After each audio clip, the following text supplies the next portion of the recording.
siendelee. Ndashaka kubona rero abantu bavuye kure. Abantu bavuye kure. Mwatsa amatoroshi kugira ngo mumurike inzira muri ngo muracamo kubera mugeze kure. Mwavuye kure ariko kandi mugeze kure. Ababishobora rero tuza amatoroshi. Indirimbo yitwa Story. Wewe utuvuga history wawe twagiye. Wote wapandisha matoroshi jani. Watu wapandisha matoroshi. Tuone wenye wametoka mbali.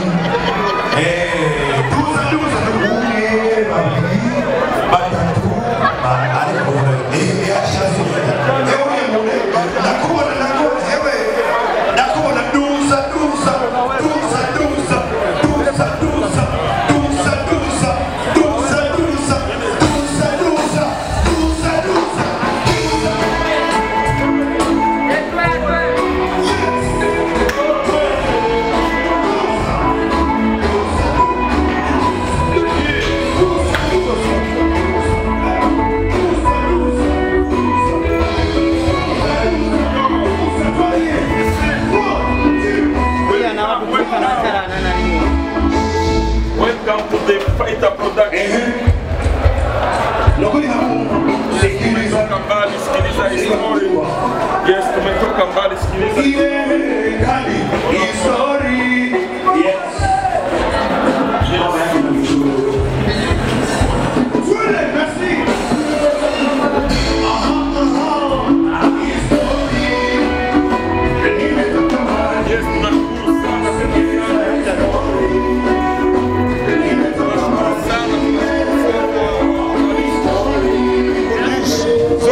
Fighter kuko turafisa ma voyage menshi ni kubera corona gusa yapo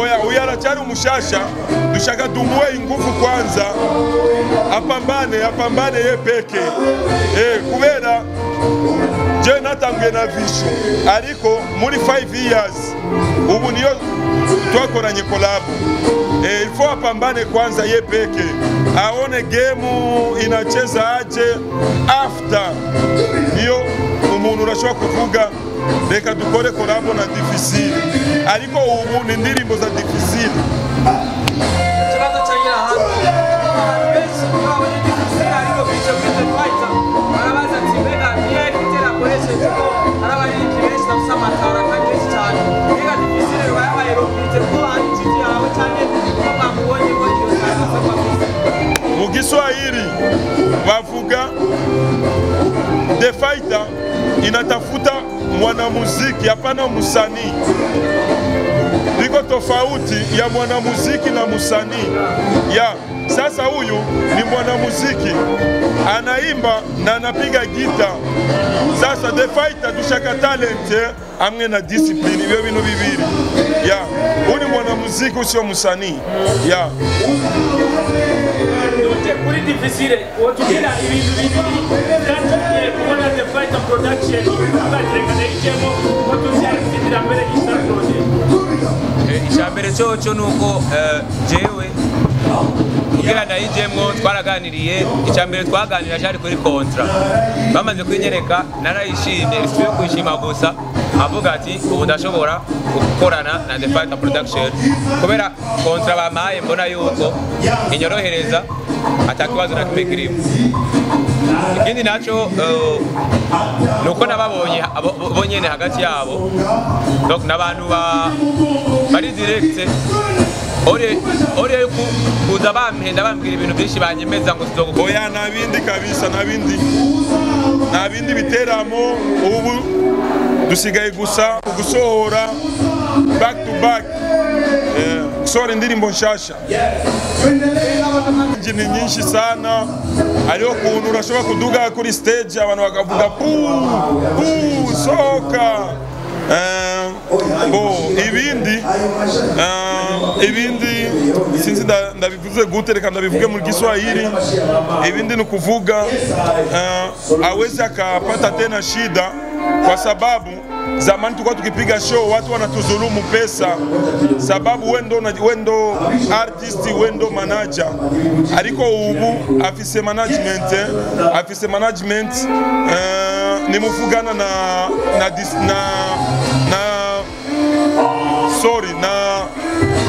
difficile mufugana na management ya ofisi deni ya difficile 5G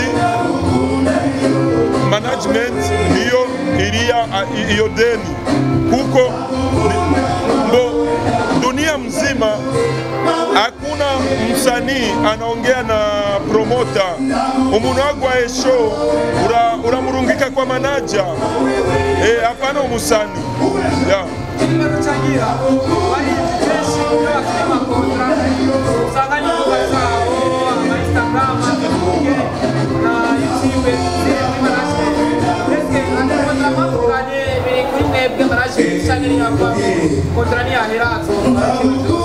hivyo si sana kuko igikuru gusa nugukora ibyo kuvuga ngo YouTube ni ya The Fighter canke ni ya difficile twese turashobora kwikoresha na kibazo ni family one seat one family yeah.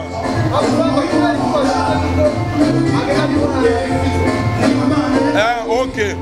Mugiswahili tuita barka ya mzee Farias ni legend niwe yazanye hip hop mu Burundi ni legend respect Big Fizzo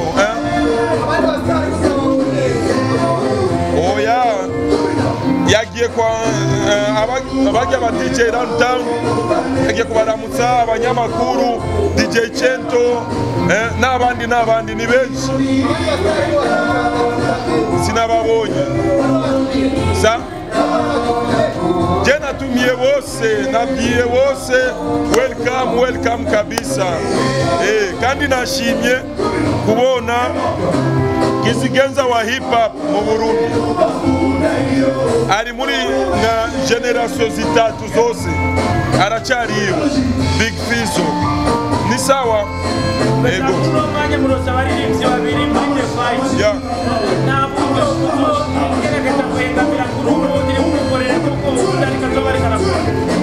oya ubu ni indirimbo kwanza za difficile after difficile ariyo indirimbo yanje CEO turi kumwe na Vishu n'abandi ba artist twebwe turafise kalenda yiwacu bo the target ni kuvuga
Najenga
tusiendelee? Tuendelee ama tusiendelee? Amashi yanyu shaka kuyumba, amashi yanyu shaka kuyumba, amashi yanyu shaka kuyumba. 1, 2,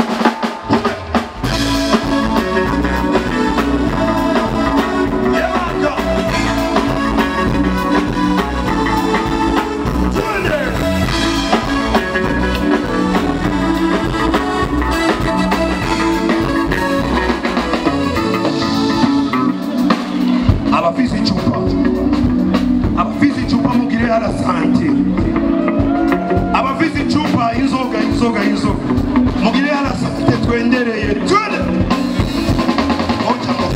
ngoja tunataka kusikia arasante, dushaka kumva arasante kwa bafizi inzoga kugira ngo tuendelee.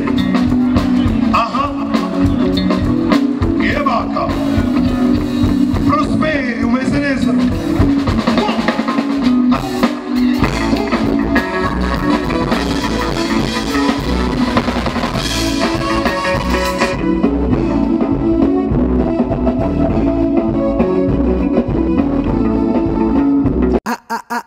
Isaac TV.